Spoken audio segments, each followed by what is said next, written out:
Praise the Lord. கர்த்தருடைய பரிசுத்த நாமம் மகிமைப்படுவதாக. இன்றைய தியானம் 2 சாமுவேல் 16ஆம் அதிகாரத்திலிருந்து 18ஆம் அதிகாரம் வரை. கடந்த 2 நாட்களாக பாலிய பாவங்கள் என்ற தலைப்பில் 2 தியானங்களை நாம் பார்த்தோம். முதலாவதாக பாலிய பாவங்கள் பற்றிய 10 உண்மைகள், இரண்டாவதாக பாலிய பாவத்தினால் தாவீதுக்கு ஏற்பட்ட 10 இழப்புகள் என்று சொல்லி, இந்த நாளில் மூன்றாவதாக இதே தலைப்பில் நம்ம பார்க்கக்கூடிய தலைப்பு என்னவென்றால், பாலியல் பாவத்தினால் ஏற்பட்ட இழப்புகளை சரி செய்வது எப்படி. இந்த 3 வீடியோஸையுமே நீங்கள் எதையுமே மிஸ் பண்ணாமல் பார்க்கும்போது தான் இந்த தலைப்புக்கு கீழே நம்ம தியானிக்கக்கூடிய காரியங்கள் உங்களுக்கு முழுமையாக ஒரு புரிதலை கொடுக்கும். நேற்றைய தினத்தில் உள்ள வீடியோவில் நம்ம பார்த்தோம், தாவீது அவருடைய பாவத்தினால், குறிப்பாக பாலியல் பாவத்தினால் அவருக்கு வந்த 10 விதமான விளைவுகளை குறித்து நாம் பார்த்தோம். இன்றைக்கும் இந்த நாட்களில் இந்த பாலியல் பாவத்தில் ஈடுபடும்போது அநேக விதமான பின் விளைவுகளை மக்கள் சந்திக்கிறார்கள். உதாரணமாக, திருமண வாழ்க்கை உடைக்கப்படுகிறது, இல்லை என்றால் பாலியல் சம்பந்தமான வியாதிகள் வருகிறது, இன்னும் பொருளாதார நஷ்டங்கள் ஏற்படுகிறது. இன்னைக்கு நம்ம தியானிக்க போகிறோம், இப்படிப்பட்ட இழப்புகளை நாம் சரி செய்வது எப்படி. வேதத்தில் எரேமியா தீர்க்கதரிசி மூலமாக தேவன் ஒரு அருமையான வாக்குத்தத்தத்தை கொடுத்திருக்கிறார். எரேமியா 31ஆம் அதிகாரம் 4ஆம் வசனத்தில் நாம் படிக்கும்போது, இஸ்ரவேல் என்னும் கன்னிகையே, மறுபடியும் உன்னை கட்டுவிப்பேன், நீ கட்டப்படுவாய். தேவன் எந்த நேரத்தில் இந்த வார்த்தைகளை சொல்லுகிறார் என்றால், இந்த ராஜாக்களுடைய நாட்களில் ஜனங்கள் விக்கிரக ஆராதனை செய்து தேவனை துக்கப்படுத்துகிறாங்க. அதனால் ஆண்டவர் அவர்களை கானான் தேசத்தை விட்டு சிதறடிக்கிறார். எருசலேம் தேவாலயம் உடைக்கப்படுகிறது. இப்படி எல்லாவற்றையும் இழந்த நேரத்தில், எல்லாம் உடைக்கப்பட்ட நேரத்தில் ஆண்டவர் அவர்களுக்கு ஒரு வாக்குத்தத்தத்தை கொடுக்கிறார். என்ன வாக்குத்தத்தம் என்றால், இஸ்ரவேல் என்னும் கன்னிகையே. சரிங்களா? ஆண்டவர்கிட்ட திரும்பி வரும்போது அவர் நம்மை திரும்பவுமாக கட்டக்கூடிய தேவனாக இருக்கிறார். தேவன் நம்மை திரும்பவும் கட்டும்போது அவருக்கு முன்பதாக நாம் எப்படி காணப்படுவோம் அப்படின்னா, ஒரு கன்னிகையாக. ஸோ அதுதான் இந்த வசனத்தில் ஆண்டவர் சொல்லுகிறார், இஸ்ரவேல் என்னும் கன்னிகையே, நீ திரும்பவும் கட்டப்படுவாய். நாம் ஆராதிக்கக்கூடிய தேவன், அவர் நம்மை திரும்பவும் கட்டுகிற தேவனாக இருக்கிறார். He is a God who rebuilds our lives. ஆனால் நாம் செய்யக்கூடிய காரியம் என்ன? பாலியல் பாவத்தினால அநேகருடைய வாழ்க்கைகள் உடைக்கப்படுகிறது, ஆனால் நிறைய பேருடைய வாழ்க்கைகள் திரும்பவுமாக கட்டப்படுவது இல்லை. அப்போ யாருடைய வாழ்க்கையை தான் ஆண்டவர் கட்டுகிறார் அப்படின்னு பார்க்கும்போது, ஒரு 3 முக்கியமான காரியங்களை நம்ம தியானித்து அந்த காரியங்களை வாழ்க்கையில் அபியாசிக்கும் போது தேவன் நம்முடைய வாழ்க்கையை, உடைந்து போன வாழ்க்கையை திரும்பவுமாக கட்டுகிறார். முதலாவது, உண்மையான மனம் திரும்புதல். இன்னைக்கு நிறைய பேர் மனம் திரும்புதல் என்று சொல்லக்கூடிய காரியத்தை ஒரு பெயர் அளவில் செய்கிறாங்க. ஒரு உதாரணத்துக்கு, படிக்கக்கூடிய பிள்ளைங்களாக இருந்தாங்கன்னா பாவத்தில் இருப்பாங்க, ஆனால் பரீட்சை வரும்போது மனம் திரும்புறது மாதிரி ஜெபிப்பாங்க. பரீட்சை முடிஞ்ச பிறகு திரும்பவுமாக அதே பழைய காரியங்களை செய்வார்கள். அது உண்மையான மனம் திரும்புதல் அல்ல. உண்மையான மனம் திரும்புதல் அது இருதயத்தின் ஆழத்தில் இருந்து தாவீது மனம் திரும்பினது போல மனம் திரும்புவது ஆகும். தாவீது உண்மையான இருதயத்தோடு மனம் திரும்புகிறார். உடைக்கப்பட்ட ஒரு உள்ளத்தோடு, ஐயோ நான் என் தேவனுக்கு விரோதமாக பாவம் செய்துட்டனே. சங்கீதம் 51 அதை தான் அவர் சொல்லுகிறார், ஐயோ நான் தேவனுக்கு விரோதமாக பாவம் செஞ்சுட்டனே, ஆண்டவரே உங்கள் பிரசன்னத்தை என்னை விட்டு எடுத்து விடாதிரும், நீங்கள் எனக்கு வேணும். அப்படி உண்மையான இருதயத்தோடு அவர் மனம் திரும்புகிறார். அதே நேரத்தில் தாவீதுக்கு முன்பதாக இருந்த சவுலை பார்க்கும்போது உண்மையாக மனம் திரும்பலை. சாமுவேல் தீர்க்கதரிசி சவுலுடைய பாவத்தை சுட்டி காட்டும் போதும் அவர் உண்மையான மனம் திரும்புதலுக்குள்ளாக வரலை. அப்படியே மேலோட்டமாக தான் ஒரு சில காரியங்களை சொன்னாரே தவிர உண்மையான மனம் திரும்புதலுக்குள்ளாக வரவில்லை. அப்போ பாலியல் பாவத்தினால உடைக்கப்பட்ட வாழ்க்கை கட்டப்பட வேண்டும் என்றால் முதலாவதாக உண்மையான ஒரு மனம் திரும்புதலுக்குள்ளாக வர வேண்டும். இரண்டாவதாக தேவனோடு உள்ள உறவில் நிலைத்திருக்க வேண்டும். தாவீதுடைய வாழ்க்கையில் பார்க்கும்போது அவர் பாவம் செய்ததுனால தாவீதுக்கும் பத்சேபாவுக்கும் பிறக்கக்கூடிய குழந்தை 7 நாளிலேயே மரித்து போகிறது. ஆனாலும் தாவீது பார்க்குறாரு, இந்த சூழ்நிலையை என்னால் என்ன பண்ண முடியாது, எதுவுமே செய்ய முடியாது, கர்த்தருடைய கரம் என்னை வணைந்து கொண்டு இருக்கிறது என்பதை உணர்ந்த தாவீது 20ஆம் வசனத்தில் கர்த்தருடைய ஆலயத்தில் பிரவேசித்து கர்த்தரை பணிந்து கொள்ளுகிறார். ஏன்னா அவர் மனம் திரும்பியாச்சு, அதுக்கு பிறகுதான் பிள்ளை மரிக்குது. சூழ்நிலையை என்னால் ஒன்றும் பண்ண முடியாது, ஆனால் தேவனோடு உள்ள உறவில் நான் நிலைத்திருப்பேன் என்று சொல்லி கர்த்தருடைய ஆலயத்தில் அவர் பிரவேசித்து கர்த்தரை பணிந்து கொள்ளுகிறார். கர்த்தரை விட்டு தூரம் ஓடவில்லை, கர்த்தருடைய உறவிலேயே நிலைத்திருக்கிறார். அது மாத்திரமல்ல, தன்னுடைய சொந்த மகனாகிய அப்சலோம் தாவீதுக்கு விரோதமாக எழும்பும்போது அவர் எருசலேமை விட்டே வெளியில் ஓடி போகிறார். அந்த நேரத்தில் கூட அவர் என்ன செய்கிறார் என்றால் தேவனோடு உள்ள உறவில் நிலைத்திருந்தார். தேவனை விசுவாசிக்கிறதுல அவர் பின்வாங்கினதே இல்லை. சங்கீதம் 3:3 நாம் படிக்கும்போது அதனுடைய முகவரை இவ்வாறு சொல்லுகிறது, தாவீது தன் குமாரன் அப்சலோமுக்கு தப்பி ஓடி போகையில் பாடின சங்கீதம். இப்போ நம்ம 3ஆம் வசனத்தை வாசிக்கலாம். ஆனாலும் கர்த்தாவே, நீர் என் கேடகமும் என் மகிமையும் என் தலையை உயர்த்துகிறவருமாய் இருக்கிறீர். நேற்றைய தினத்தில் உள்ள தியானத்தில் நம்ம பார்த்தோம் எப்படி தாவீதுடைய சுயமரியாதையை கூட அவர் இழக்கிறார் என்று. ஆனால் அந்த நேரத்தில் கூட, எல்லாவற்றையும் இழந்த நேரத்தில் கூட அவருடைய ஜெபம் என்ன அப்படின்னா, கர்த்தாவே, நீர் என் மகிமையும் என் தலையை உயர்த்துகிறவருமாய் இருக்கிறீர். இன்னைக்கு நான் அவமானத்தில் இருக்கிறேன், இன்னைக்கு என்னால் நேராக கூட பார்க்க முடியல, ஆனால் நீங்கள் என்னுடைய தலையை திரும்பவும் உயர்த்தக்கூடியவராக இருக்கிறீர். ஸோ நம்முடைய வாழ்க்கையிலும் கூட கர்த்தர் நம்முடைய வாழ்க்கையில் அவர் ஒரு சில காரியங்களை செய்து நம்மை சரி செய்யும் போது உடனடியாக வெளியில் உள்ள சூழ்நிலைகள் மாறவில்லை என்றாலும் அவருடைய உறவில் நாம் நிலைத்திருக்கும் போது ஆண்டவர் நமக்குள்ளாக அவர் விரும்பின காரியத்தை செய்து முடிப்பார். மூன்றாவதாக நம்ம செய்யக்கூடிய காரியம் என்ன அப்படின்னா, தேவனோடு ஒத்துழைக்க வேண்டும். தேவன் நம்முடைய வாழ்க்கையை திரும்ப கட்டுவேன் என்று வாக்கு கொடுத்திருக்கிறார். திரும்ப கட்டுவதற்காக நம்முடைய வாழ்க்கையில் ஒரு சில சிட்சைகளை தேவன் அனுமதிக்கலாம். அந்த சிட்சைகளை தேவன் நம் வாழ்க்கையில் செயல்படுத்தும் போது அவரை விட்டு தூரம் ஓடி போகாமல் நாம் என்ன பண்ணணும்னா அவரோடு ஒத்துழைக்க வேண்டும்.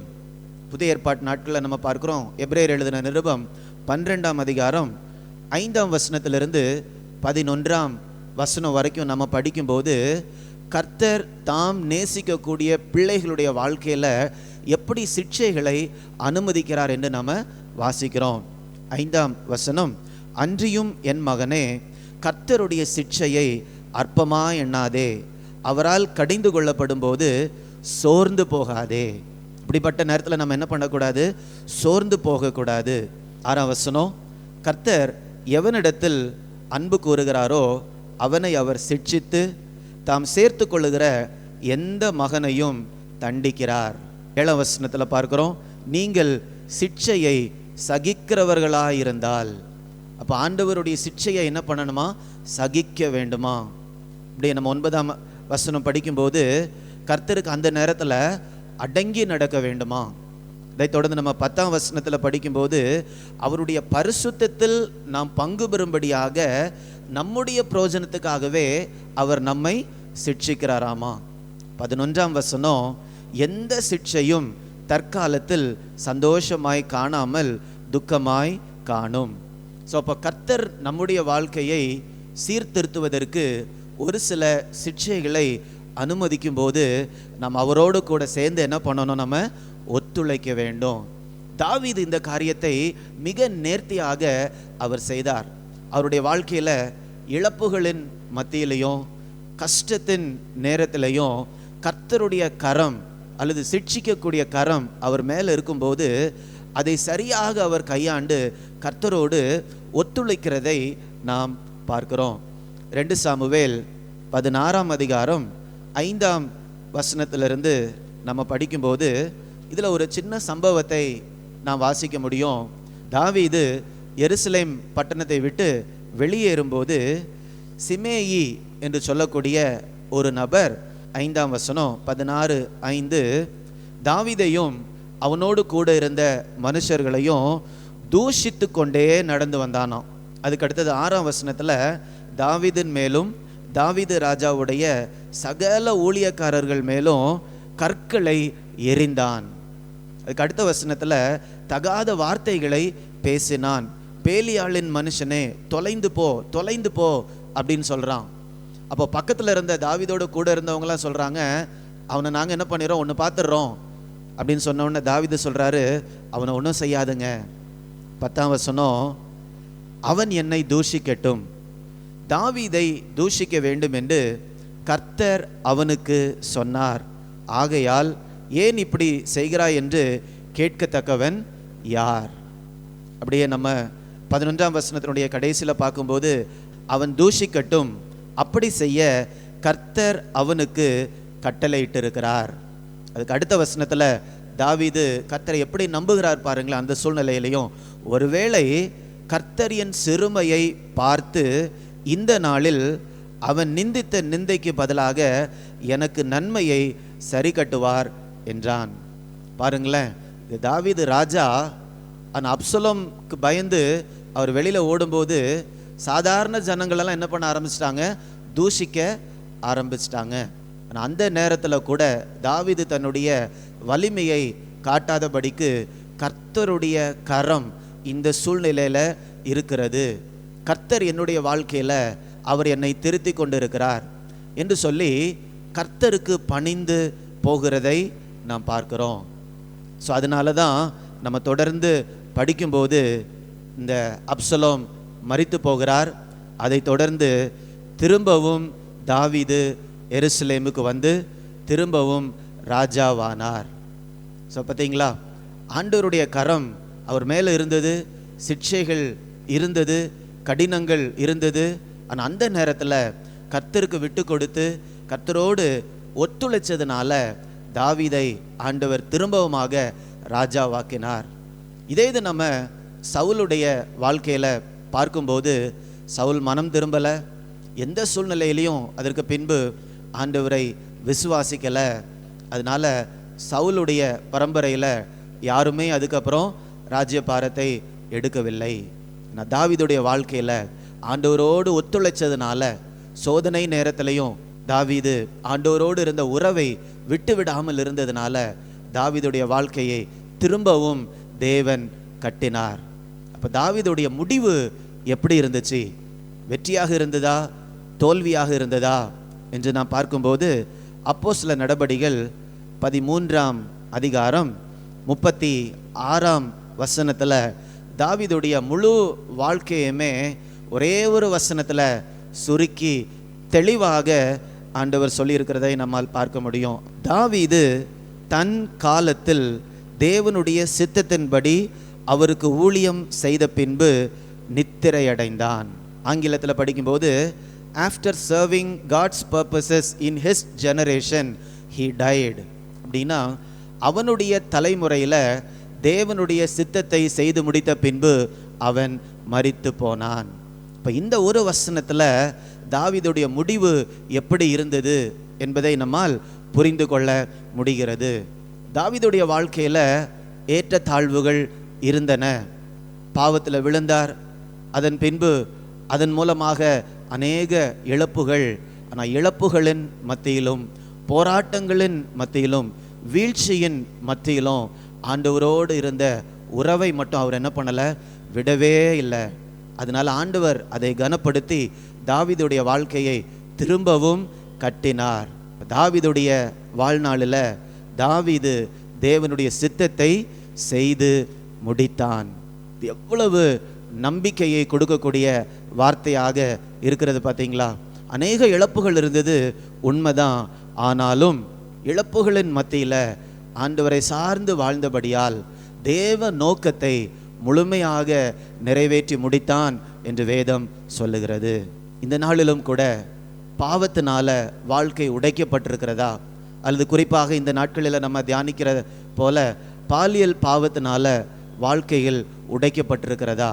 குடும்ப உறவுகள் உடைக்கப்பட்டிருக்கிறதா? பொருளாதாரம் பாதிக்கப்பட்டிருக்கிறதா? அல்லது வியாதியினால கஷ்டப்படுறீங்களா? பாவத்தின் மூலமாக வந்த எரேமியா 31:4 படி நாம் ஒவ்வொருவருடைய வாழ்க்கையும் அவர் திரும்ப கட்டுவதாக நமக்கு வாக்குத்தத்தம் கொடுத்திருக்கிறார். மனம் திரும்பி அவருடைய உறவில் நிலைத்திருந்து சிக்ஷைகளில் அவருக்கு நாம் ஒத்துழைக்கும் போது தாவீதை போல நம்முடைய வாழ்க்கையும் தேவன் திரும்ப கட்டுவார். நம்முடைய தலைமுறையில் தேவ சித்தத்தை பூரணமாக நிறைவேற்றி முடிப்பதற்கு ஆண்டவர் நமக்கு கிருபை தருவார். நம்ம ஜெபிக்கலாமா? அன்பின் பரலோக பிதாவே, உமக்கு நாங்கள் நன்றி செலுத்துகிறோம் அப்பா. இந்த 3 நாட்களும் தாவீதுடைய வீழ்ச்சி, அதன் பின் தாவீதுக்கு வந்த இழப்புகள், இப்படிப்பட்ட காரியங்களை நாங்கள் தியானித்து கொண்டு இருக்கிறோம். இன்றைக்கு குறிப்பாக எப்படி இந்த இழப்புகளிலும் தேவனை தேடினபடியால், தேவனுக்கு ஒத்துழைத்தபடியால், உண்மையாக மனம் திரும்பினபடியால் தாவீதை திரும்பவுமாக நீங்கள் ராஜா வாக்குனீங்க. தாவீதுடைய உடைக்கப்பட்ட வாழ்க்கையை நீங்கள் சரி செய்து தாவீது மூலமாக கர்த்தர் நிச்சயித்த நோக்கத்தை நீங்கள் பூரணமாக நிறைவேற்றி முடிச்சிங்க என்று நாங்கள் தியானிச்சிருக்கிறோம்ப்பா. இந்த நாளில் கூட இதை யாராவது பார்த்து கொண்டு இருக்கிறவங்களுக்கு நம்பிக்கை இல்லாமல், ஐயோ என் வாழ்க்கை என்னை எப்படி திரும்ப கட்டப்படும், என்னை என்னால் திரும்ப எழும்ப முடியுமா, அவ்வளவு பாதிப்புகள் என் வாழ்க்கையில் இருக்குதே, இனி இந்த வயசில் என்னால் இந்த காரியங்களை எல்லாம் சரி பண்ண முடியுமா, எனக்கு நம்பிக்கை உண்டா என்று சொல்லி கலங்கி கொண்டிருக்கக்கூடிய ஒவ்வொருவர் மேலும் ஆண்டவருடைய கிருபை இந்த நேரத்தில் இறங்குவதாக. கர்த்தர் ஒரு நம்பிக்கையை கொடுங்க, திடனை கொடுங்க. எந்த சூழ்நிலையில் இருந்தாலும் கர்த்தரை விசுவாசிப்பதை மாத்திரம் விட்டு விடாதபடிக்கு ஆண்டவர் கிருபைகளை கொடுக்கும்படியாய் ஜெபிக்கிறேனப்பா. அப்படி உம்மை விசுவாசிக்கக்கூடிய ஒவ்வொருவருடைய வாழ்க்கையும் ஆண்டவர் திரும்ப கட்டி உம்முடைய நோக்கத்தை அவருடைய வாழ்க்கையில் நிறைவேற்றும்படியாய் ஜெபிக்கிறேன். ஜெபத்தை கேட்டு ஆண்டவர் பதில் கொடுத்தபடியால் உமக்கு நன்றி. மீட்பர் இயேசுவின் மூலம் கேட்கிறேன், ஜீவனுள்ள நல்ல பிதாவே. ஆமேன், ஆமேன். God bless you. God bless you.